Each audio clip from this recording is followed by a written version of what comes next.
Με τον Νίκο Αντωνιάδη απολαμβάνουμε μαζί το βιβλίο Μπαλονονότες η κουζίνα μας. Δεν μπορείτε να φανταστείτε τι ωραία στιχάκια έχει, τα οποία γίνονται τραγούδια και τα παιδιά εξοικειώνονται με το φαγητό και είναι σαν να βρίσκονται μέσα στην κουζίνα. Θα σας πω μόνο ένα για τις φακές. Ποιος το παιδάκι θέλει να φάει φακές από μόνο του δηλαδή. Θα το ρωτήσει, θα φας και θα σου πει φακές. Όχι, βέβαια, μακαρόνια θα πει. Yes, γυρίζω από το σχολείο, με ήλιο ή με κρύο, με πείνα στην κοιλιά και μυρίζω στη μια. Σίδερο πολύ έχει μέσα τη φακή. Και το αίμα πιο γερό κάνει αυτό το φαγητό. Παιδιά, πολύ ωραία δουλειά κάνατε. Έχει κάνει τη σύνθεση από τα τραγούδια γιατί υπάρχει και CD μέσα στο τέλος. Να, ορίστε. Να, ορίστε, αν δεν πιστεύετε.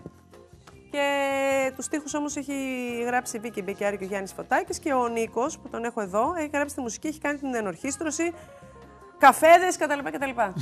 Αστείευομαι. Και βλέπουμε και το τρέιλερ σας. Λοιπόν, λέγε πώς το πήρατε απόφαση. Μίλα. Πώς το πήραμε απόφαση.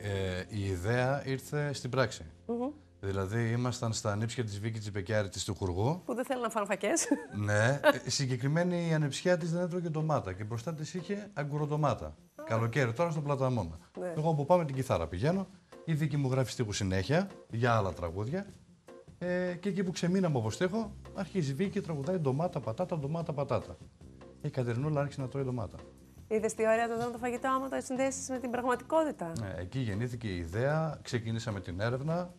Να ρωτάμε αν όντως υπάρχει αυτό το πράγμα και όντως πέσαμε σε έρευνες ότι όντως τα παιδιά αποθούν για δύο λόγους στο φαγητό. Για πες τους. Ο πρώτος λόγος είναι ο όγκος της μερίδας. Γιατί τους βάζουμε πάρα πολύ, γιατί είμαστε ταμαχιάριδες, λέγεται στα ελληνικά αυτό που μας συμβαίνει. Και τρομάζουν για αυτό το πράγμα. Ταμάχι λέγεται, ναι. Ο άλλος ο λόγος είναι η εικόνα ενός φαγητού. Πρέπει να είναι και ωραίο, πρέπει να είναι κομματάκια. Παραδείγματος χάρη, οι φακές όπως είπατε θυμίζουν στα παιδιά λάσπη από χώμα. Είναι λίγο αντιστοιχικό σαν εικόνα. Εγώ δεν θέλω να τη φάω που το περιγράφεις, βρε αγόρι μου, και το παιδί να τη φάει τη φακή.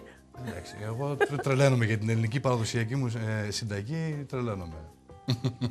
Κι εγώ, αλλά θέλω να σου πω, ναι, δεν τα θέλουν καμένα, δεν τα θέλουν με περίεργα χρώματα, δεν θέλουν σάλτσες, δεν θέλουν αυτά.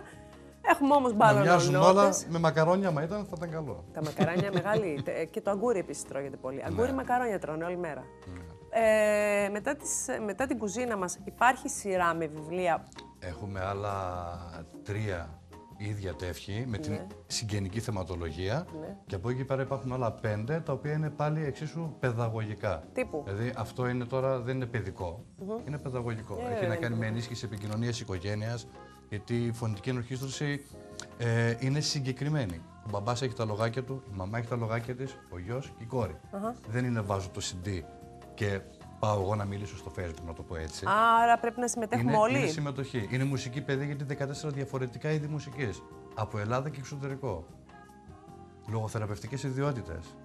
Το πώς είναι μελοποιημένο και οι στίχοι μέσα έχουν φωνητικές ασκήσεις λογοθεραπευτών. Θα το ακούσω σήμερα το βράδυ με την κόρη μου και θα σου στείλω μήνυμα να σου πω τα αποτελέσματα. Η μαμά γεμίζει ντομάτες με ρύζι, ο μπαμπάς βοηθάει με την πιπεριά. Μόλις θα φουρνίσει, στο σπίτι θα μυρίσει ντομάτα, πιπεριά και άλλα γεμιστά. Είναι για τα γεμιστά.